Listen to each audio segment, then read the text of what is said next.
Hello everyone, সকলকে স্বাগত একটা নতুন ভিডিওতে। শুভ রাধাষ্টমী। রাধা জন্মের শুভ লগ্নকেই বলা হয় রাধাষ্টমী পালিত হয়। তার জন্য আমি রাধাষ্টমী বলছি। আমি যেটুখানি জানি সেটাই তোমাদের সকলের সাথে শেয়ার করছি। আর আমাদের বাড়িতে একটি বই আছে, তো সেখানে ব্রতকথা আছে অনেক রকমের। তো তার জন্য আমি সেই ব্রতকথা অনুসারেই আমি আমার মতন নর্মাল পুরো পরিষ্কার পরিচ্ছন্ন যেটুখানি একেবারে না করলে নয় করেছি। আর ঘরে যেহেতু রাধা গোবিন্দ আছে, পুজো না দিলে হয়। যেহেতু যারা শোনো, আজকে একটা ফাইনাল কথা বলি, যারা কিন্তু জন্মাষ্টমী পালন করো তারা কিন্তু রাধা অষ্টমী অবশ্যই করবে। আর কথায় আছে নাকি, এই যে ধরো, আমি ঠিক বলতে পারছি না, কিন্তু যেটুখানি জানি সেটুখানি, যারা একাদশী পালন করতে পারো না তারা কিন্তু রাধা অষ্টমী পালন করবে। কারণ একাদশী যেগুলোর মাহাত্ম্য, মানে যার গুরুত্ব, সেটা কিন্তু এই একটা বছরের একটা রাধা অষ্টমী পালন করলে কিন্তু সেই উপকারই তোমরা পাবে। তো যেটা শুনে এসেছি সেটাই তোমাদেরকে বলছি।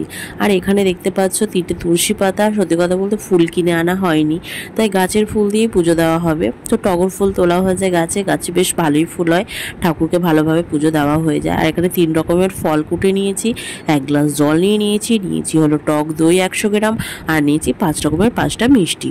আর এদিকে ঠাকুরকে নামিয়ে নিয়েছি। এখন তার অলংকারগুলো সমস্ত কিছু খুলে স্নান করাবো জলশঙ্খের দ্বারা, পঞ্চামৃত দিয়ে। তো পঞ্চামৃত কি দিয়ে বানায় সেটা তোমরা হয়তো জানো সকলে, না জানলে তাও বলে দিচ্ছি। দুধ, চিনি, ঘি, মধু আর দই, টক দই, এই দিয়ে পঞ্চামৃত বানিয়ে আমি ঠাকুরকে স্নান করাবো। রাধা গোবিন্দ আছে একসাথে যেহেতু, তো আমি জলশঙ্খের দ্বারা স্নান করিয়ে দেবো। আর এখানে আমি সমস্তটাই আসলে আমাদের জন্মাষ্টমীর সময় স্নান টান করিয়ে ঘিটি মাখিয়ে ঠাকুরকে রাখা হয়েছিল, তারপর আর পরিষ্কার করা হয়নি, মানে ধোয়ানো স্নানও করানো হয়নি, তা রেখে দিয়েছিলাম। তো তার 15 দিনের মাথায় তো এই পুজোটা হয়ে থাকে।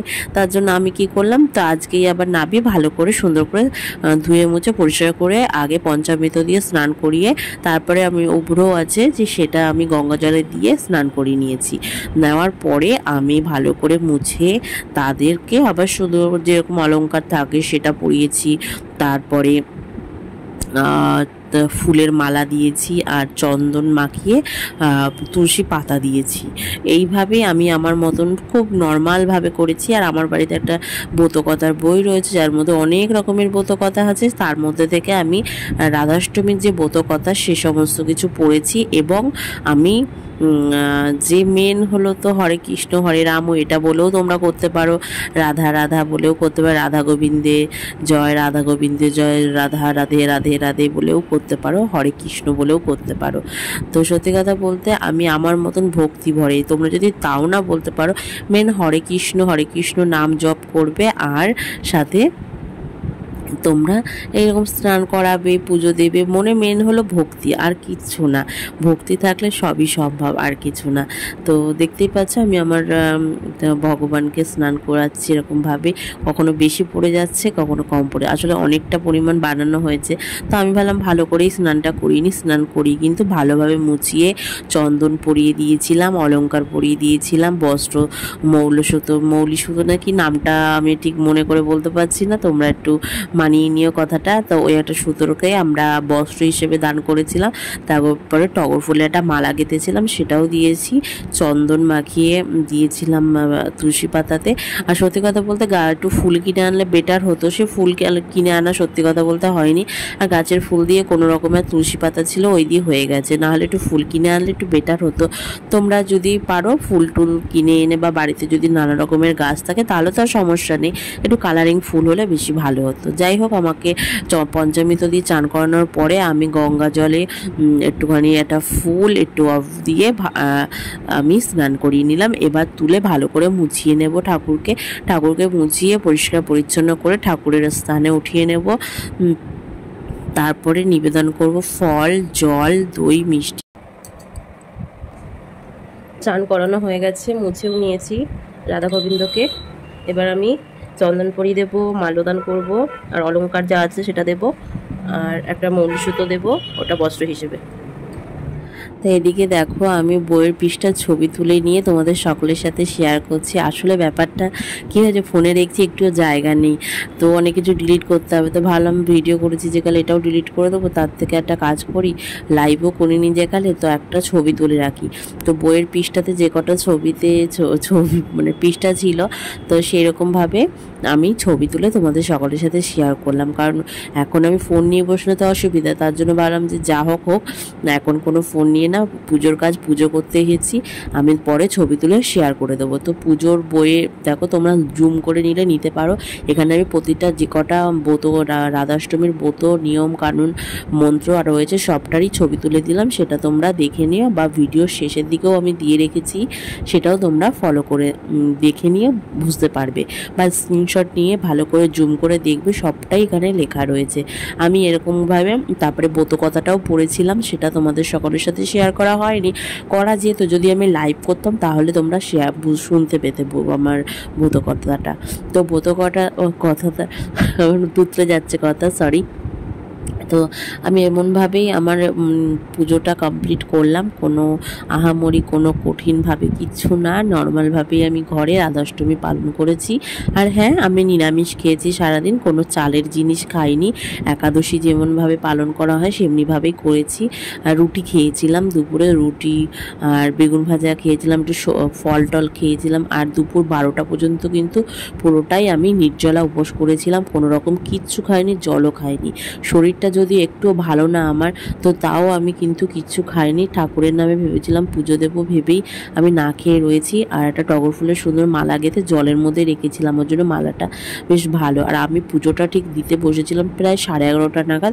আমার ঘরে ছোট বেবি আছে বাবু সোনা, তো ওকে স্নান টান করিয়ে রেখে গুছিয়ে তারপরে ওকে একটু টিভি চালিয়ে দিয়েছিলাম, তারপরে ও দেখছিল, তারপরে আমি ঠাকুর ঘরে গিয়ে পুজো দিয়ে তারপরে ঠিক 1:45 নাগাদ আমি একটু ফল টল খেলাম, ঠাকুরের এই ভোগই ফল টল খেয়ে ঠাকুরের পুজো মানে উপোস ভঙ্গ করে আমি 2টো নাগাদ ওই মিষ্টি ফল এদিকে আর রুটি এই সমস্ত কিছু খেয়েছিলাম। আর রাতে খেয়েছিলাম ডালিয়া আর বেগুনি, এটাই, আর কিছু না। আর আমার সারাদিনটা ভালোই গিয়েছিল, কিন্তু শরীরটা আসলে এখন ওয়েদার চেঞ্জ হচ্ছে, ঠান্ডা গরমের জন্য সমস্যা হচ্ছে, আর কিচ্ছু না। আর এই দেখতেই পাচ্ছ, আর আমার ঘরে রাধা গোবিন্দকে তোমাদের কেমন লাগছে অবশ্যই কমেন্ট করে জানিও। রাধারানীর জয়, রাধারানীর জয়, রাধারানীর জয়, রাধা গোবিন্দ জয়, রাধে গোবিন্দের জয়। হরে কৃষ্ণ কৃষ্ণ কৃষ্ণ হরে হরে, হরে রাম রাম রাম হরে হরে। আমার ভিডিওতে যদি কিছু ভুলভ্রান্তি হয়ে থাকে ক্ষমা করে দিও, মানুষ মাত্রই ভুল। আর আমি আমার মতন ভাবে তোমাদের সকলের সাথে ভিডিও শেয়ার করলাম, আর কিচ্ছু না। তোমরা সকলেই সুস্থ থেকো, ভালো থেকো, সাবধানে থেকো, যে যেখান থেকে আমার এই ভিডিওটা দেখছো। আর দেখো আমাদের ঘরে রাধা গোবিন্দকে, আর এই হলো আমার ঘরে রাধা গোবিন্দ, একেই আমি জন্মাষ্টমীতে পুজো দিই, একেই আমি আবার রাধাষ্টমী হিসেবে পুজো দিই। আর সত্যি কথা বলতে জানো তো, এই ঠাকুরটাকে আমি ভাবছি একটু রং করব, তো ভাবছি কীভাবে কি করব। তোমরা যদি ভিডিওটা যারা দেখছো তারা একটু আমাকে সাজেস্ট করো তো, যে কীভাবে কি করলে বেটার হয়। ভাবছি একটু রং কিনে আনবো, তো রংটা কী কিনে আনবো ভাবছি, দোকানে গিয়ে বললে নিশ্চয়ই বলে দেবে, তো ইচ্ছা আছে একটু রং করার, তো দেখা যাক কবে কি পারি না পারি। আর দেখো টগর ফুল প্রচুর পরিমাণে, আজকে বড়মশাই সকালে যখন পুজো দিয়েছে, নিত্যদিনে যে পুজোটা দেয়, তো পুজো দিয়েছে তখন ফুল বেশি ব্যবহার করেনি, তো আমি মেনলি বলেছি ঠিক আছে তুমি তোমার মতন ফুল ব্যবহার করো। তাই সত্যি কথা বলতে এখানে অনেক ফুল রয়ে গেছিলো, সেই ফুলগুলো আবার সব ঠাকুরকে দিয়ে দিয়েছিলাম।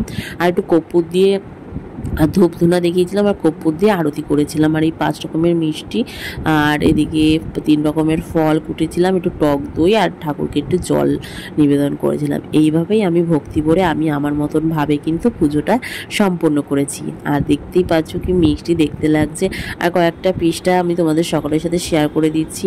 আসলে ভিডিও ফুটেজ দেখো, দেখে বুঝতেই পারবে, হয়তো একটুখানি নিতে না ফোনটা বলছে স্টোরেজ ফুল, ক্লিয়ার করতে, তো সম্ভব হলো না। তারপরে আমি কটা ছবি তুলেছিলাম শেষে, যখন ভিডিও মানে করা হয়ে আগে পরে করে, আগে কটা ছবি তুলেছিলাম, পরে কটা ছবি তুলেছিলাম, এই করেই তোমাদের সকলের সাথে অ্যাড করছি। আর কয়েকটা পরে ফোন ক্লিয়ার করে 3-4টে ছবি তুলেছিলাম, মানে ওই বইয়ের পৃষ্ঠার, তো সেটাও শেয়ার করে দিয়েছি। তোমরা পারলে স্ক্রিনশট নিয়ে নিও, যদি দরকার পড়ে তোমরা কিন্তু স্ক্রিনশট করে নিয়ে রাখতে পারো, তাহলে তোমাদের সুবিধা হবে। মানে এটাই যে তোমরাও কিন্তু পরে সামনের বছর যখন রাধাষ্টমী করবে তখন তোমাদের এই সহজভাবে তোমরা করতে পারবে। আর এর মধ্যে কিন্তু একটা মন্ত্র রয়েছে যেটা তোমরা 108 বার জপ করতে পারো, ওটা হলো কি মন্ত্র, সত্যি কথা বলতে আমি কালকে পড়েছি, আজ সত্যি দেখো ভুলে গেছি। আর এই মা, তোমাদের তো পৃষ্ঠাটা আমি অ্যাড করে দিতে ভুলেই গেছি, অ্যাড করে দিচ্ছি, তোমরা দেখে নাও মন্ত্রগুলো, আর ভালো লাগবে। আর ব্রতকর্তাটাও তোমরা পুরো ভালো লাগবে। বাই বাই, সকলে সুস্থ থেকো, ভালো থেকো, যে যেখান থেকে আমার ভিডিওটা দেখছো। ওং হিং শ্রিং রাধিকায় সাহা 108 বার তোমরা যদি পড়তে পারো অবশ্যই ভালো হবে। মিনিমাম অন্তত 11 বার পড়ো। আমি সত্যি কথা বলতে অতটা গুনে দেখিনি, কিন্তু আমি কিছুক্ষণ পড়েছিলাম। এটা কিন্তু জপ মন্ত্র।